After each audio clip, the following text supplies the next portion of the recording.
गणेश चतुर्थी उत्सव की तैयारियां धूमधाम से चल रही थी। हर साल की तरह बप्पा के जन्म दिवस को धूमधाम से मनाया जा रहा था। ढोल नगाड़े भजन कीर्तन के बीच गणेशा के स्वागत की तैयारियां हो रही थी। भगवान गणेश कैलाश पर्वत से सारा नजारा देख रहे थे।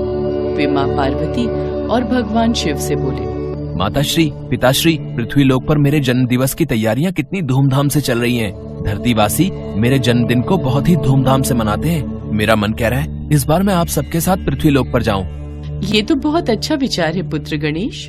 भगवान गणेश धरती लोक पर जाने के लिए बहुत ही सुंदर हीरे जवाहरात से सजी हुई पोशाक पहन लेते हैं। उसके बाद भगवान शिव, माँ पार्वती और कार्तिकेय तीनों गणेश जी के साथ उनका जन्मदिन मनाने पृथ्वी लोक पर पहुंचते हैं। धरती लोक का नजारा देखकर गणेश जी बहुत खुश थे। सब जगह गणपति बप्पा मोरया नाम से गणेश जी के नाम का भजन कीर्तन हो रहा था। उनके जन्मदिन की तैयारियां चल रही थी। तभी एक व्यक्ति की नजर शिव परिवार पर पड़ती है। देवा ओ देवा, वो देखो शिव परिवार की झांकी। ये बालक तो वास्तव में गणेश जी जैसा दिखाई दे रहा है। लगता है इस बालक को मोदक का प्रसाद खाना है। रुको बेटा, मैं अभी पंडाल में से प्रसाद लेकर आती हूँ। देखा माताश्री, पिताश्री, मेरे जन्मदिन पर मेरे स्वागत की कितनी तैयारियां होती हैं।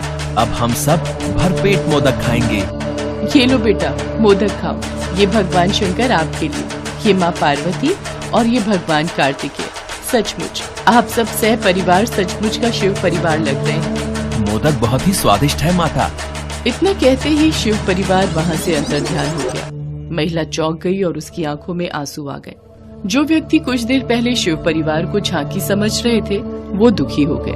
हमने सचमुच के शिव परिवार को पहचाना नहीं। हमसे बड़ी भूल हो गई। भगवान कब किस रूप में आ जाते हैं पता ही नहीं चलता।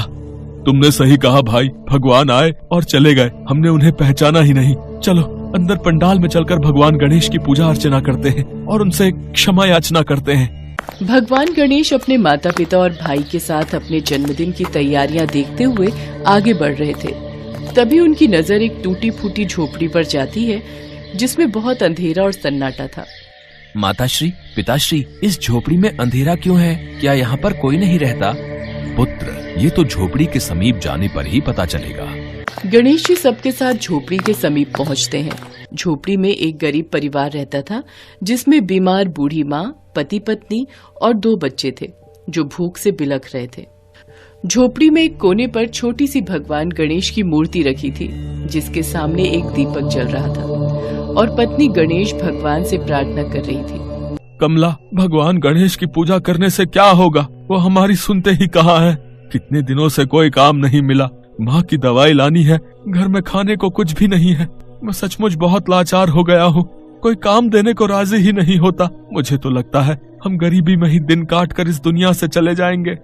ऐसा न कहो जी। गणेश चतुर्थी के पावन अवसर पर भगवान गणेश की पूजा अर्चना से हमारे सारे दुख दूर हो जाएंगे।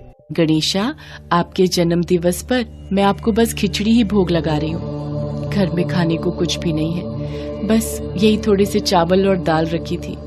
ये भोग स्वीकार करो प्रभु। भगवान गणेश ये सब देख रहे थे। वो शिव जी और पार्वती जी से बोले, माताश्री, पिताश्री, आज मैं इन सब के साथ मिलकर अपना जन्मदिन मनाऊंगा। बहुत उत्तम विचार है पुत्र गणेश। घर में कोई है? गणेश आए हैं, हमारा स्वागत नहीं करोगे? ये तो शिव परिवार की झांकी दिखाई देती है। आज गणेश चतुर्थी का उत्सव है, इन्हें भीतर बुला लेती हूँ। हाँ हाँ, आप सब अंदर आ जाइए।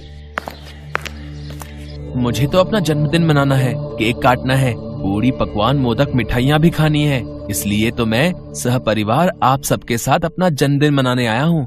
पर मेरे घर पर तो खिचड़ी के सिवा खाने को कुछ भी नहीं है और आज आप मेरे घर भगवान रूप में आए हैं। मैं आपकी इच्छा कैसे पूरी करूंगी? हे भगवान गणेश, मेरी मदद कीजिए। अब गणेश को याद किया है तो मुझे कुछ करना ही होगा। खिचड़ी को 5 भागों में बांट दो। कमला को कुछ भी समझ नहीं आ रहा था कि ये सब क्या हो रहा है। वो तो शिव परिवार को एक झांकी का रूप समझ रही थी। कमला ने खिचड़ी को 5 भागों में बांट दिया। भगवान गणेश ने खिचड़ी का पहला भाग बहुत ही स्वादिष्ट और सुंदर केक में बदल दिया। दूसरा भाग मोदक मिष्ठान में बदल गया, तीसरा भाग पूरी पकवान में बदल गया, चौथा भाग सुंदर वस्त्रों में बदल गया और पांचवा भाग हीरे जवाहरात मोती और आभूषणों में बदल गया। कमला और उसका परिवार ये सब चमत्कार देखकर दंग रह गया। सबने भगवान को अपने समक्ष देखकर हाथ जोड़ लिए। साक्षात शिव परिवार के दर्शन पाकर मेरा और मेरे परिवार का जीवन सफल हो गया प्रभु। हाँ माँ, तुमने सच्चे हृदय से मुझे याद किया था, और जो कोई भी गणेश चतुर्थी के शुभ अवसर पर सच्चे हृदय से मुझे याद करता है तो उस पर मेरी कृपा सदैव बनी रहती है।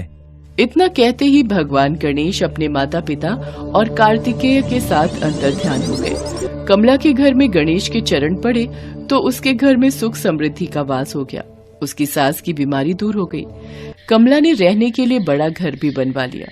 अब उसके पास गणेश जी की कृपा से सब कुछ था।